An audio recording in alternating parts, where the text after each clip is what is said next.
Hello everyone. In today's video, we are going to see the sign convention tricks. In the previous video, that is video 1, we discussed about the segregation of the chapter for the preparation of board examination. Without wasting any time, let us go into the session.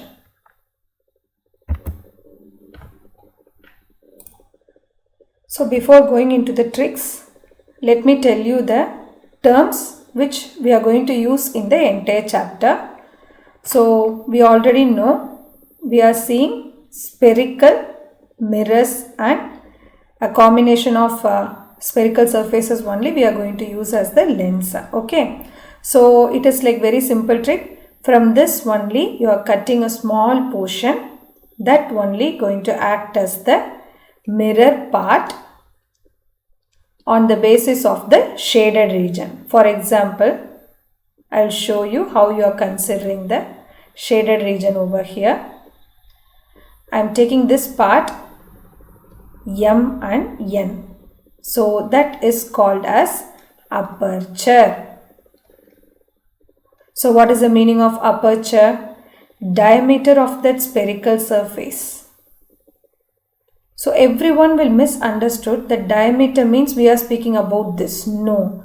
Which spherical portion we are considering. So this portion alone we are going to consider. That is nothing but called as aperture. So how will be the actual diameter of the aperture will look like? I will tell you.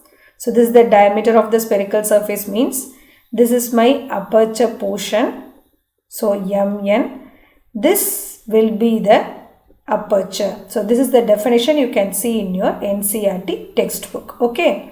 So always name this portion as MN itself. And next very important term we are going to use is principal axis. So you can see the word when I am writing itself I am using the spelling as principal. Many of you will be writing the spelling as PLE, that is wrong. So it should be written as principal axis. So it is going to act as the reference line for my entire story.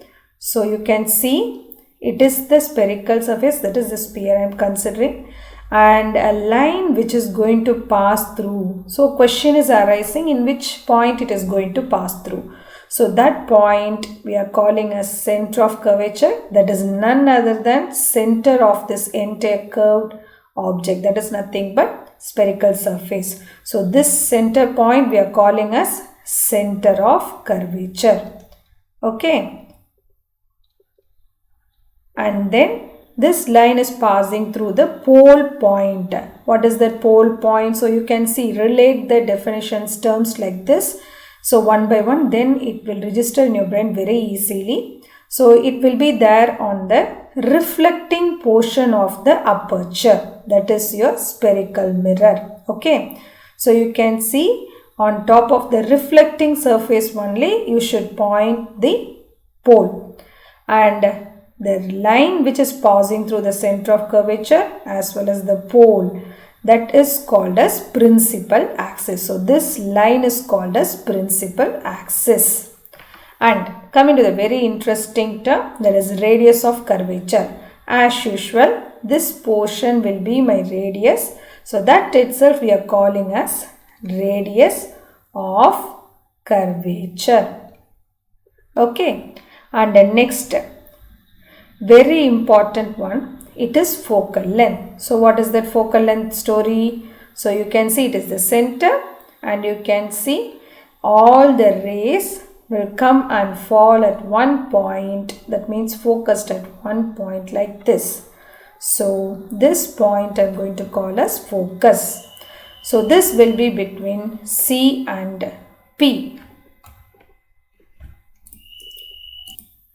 So this point is called as focus. Okay. So for focus you must use capital letter F. You should not use small letter f.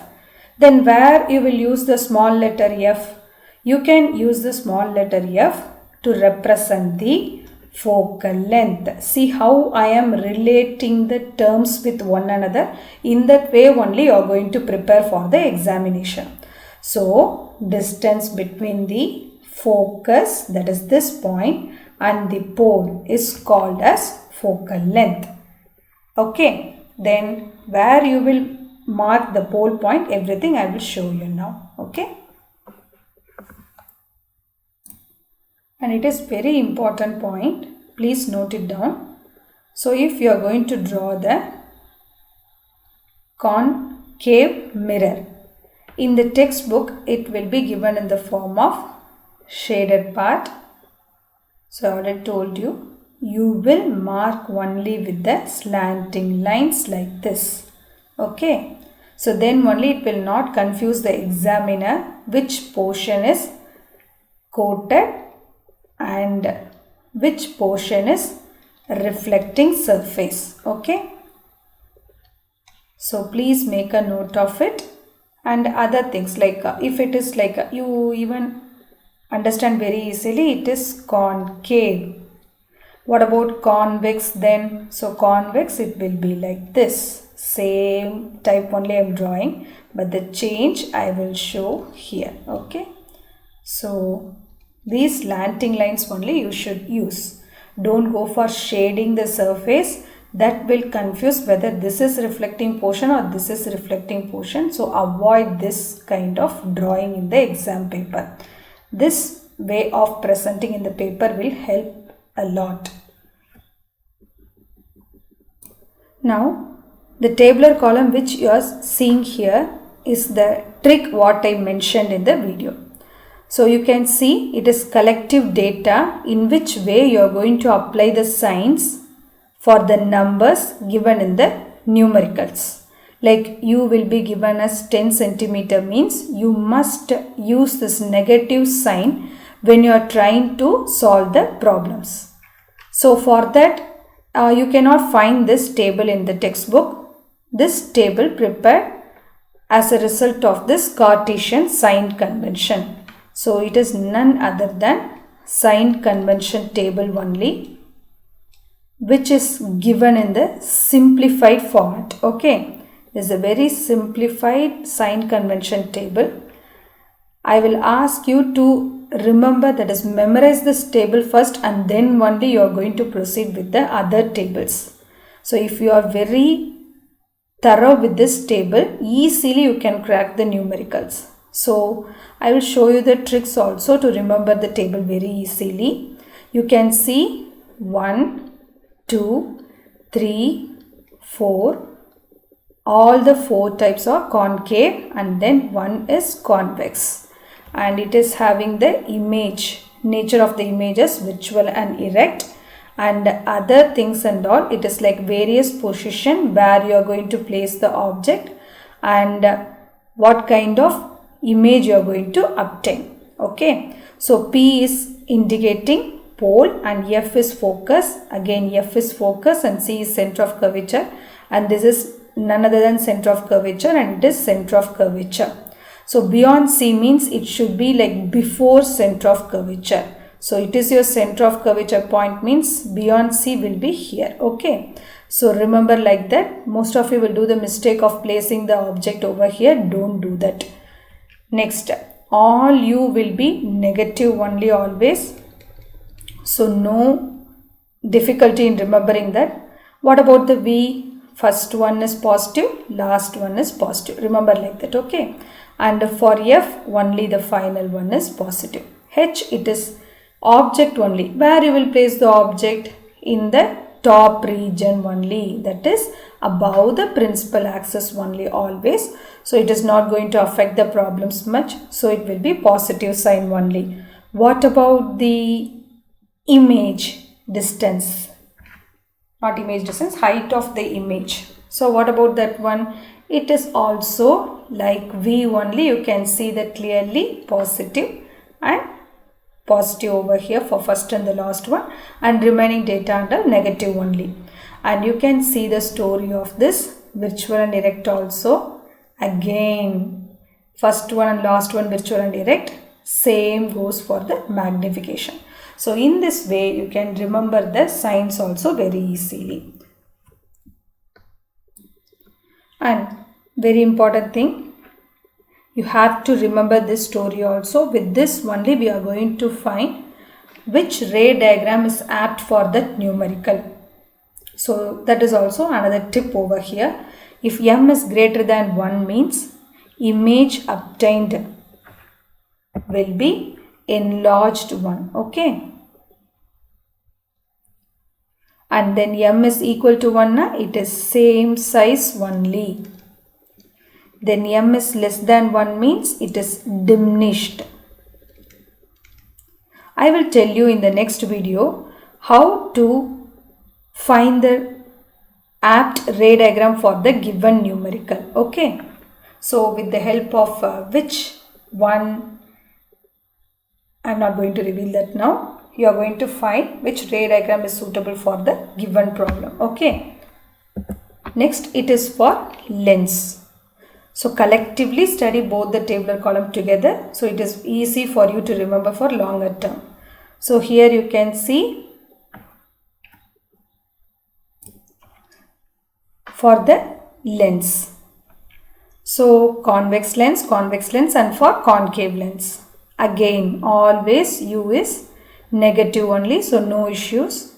Same manner for V, it is first one alone is positive, other two are negative.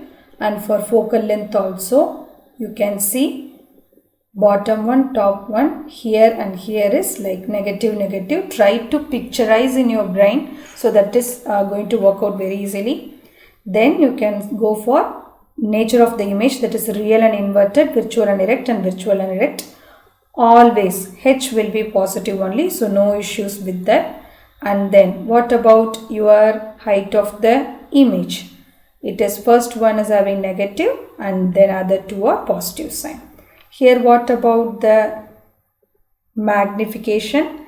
M is equal to 1 means again same size.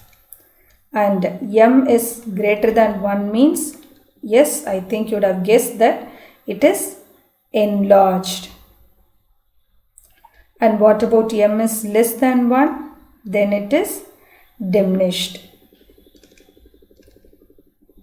So I will tell you in which way you can find whether it is enlarged image and diminished image and all in the next video. Okay. I know most of you will think that I know how to apply the Cartesian sign convention. Why I need to prepare the tabular column? Because in the examination it will reduce the time consumption will be less, so easily you can complete the numericals with the given tabular columns. So I will explain this also. It is the actual logic. So it is looking similar to something. What is that something? It is nothing but your graph. So graph is nothing but top region is y-axis, that is positive y-axis, and bottom region of the vertical axis is nothing but negative axis, and then right side of this horizontal axis is considered as positive x-axis and left side of the horizontal axis is considered as the negative x-axis. So similarly only here you are going to always relate with this itself, so it is easy for you to remember.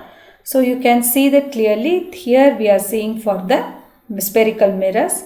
So it is object and then it is image. So from the object only what is possible? Light rays are coming. Don't get confused that light rays are coming from some other place itself. Yes, it is coming from the source and then it is falling on the object. Then only it is reaching the mirror and then it is reflecting and it is reaching your eyes. So remember this path. So direction of light will be left to right means then I can consider that as positive. That's why it is given like this. Okay. So as per the direction of incident light itself, if you are considering the measurement means, then you can use the positive sign. No, you are taking in other way around. What is it other way around? You are considering in the opposite direction of this. Then it will be obviously negative. Okay. And height of the object you will always take as positive. That's why I told relate with the positive y-axis. And then this bottom region is negative only as per the normal graph itself. So you can see why we are taking the negative sign here. And next very important rule is always you should start taking the measurement from the pole point only. And I told you where you will plot the pole point. You can see the solid line over here. On that only, that is, you must show the pole point on the reflecting surface only. You should not show on the shaded region, that is coated region, or that slanting lines and all. You should not show anything. Okay. So you can see here sign convention for the lenses also similar to your mirrors only, but only one difference. Please mark this in your book itself. Optical center. So what is that optical center? I will show you. If you are considering this as a lens means, you can see clearly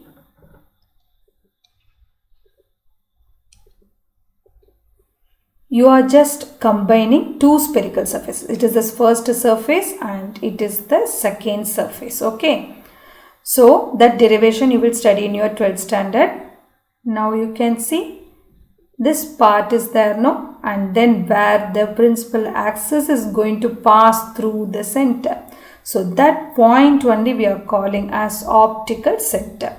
So that is represented with the letter O. So from here only you are going to take the measurements of U, V and all. That's why, as well as F also. That's why the only change in the sign convention in accordance with the mirror is given over here as you are going to take the measurements from the optical center. Okay. Okay, let us all meet in the next video. Don't forget to like, share and subscribe the channel. Thank you.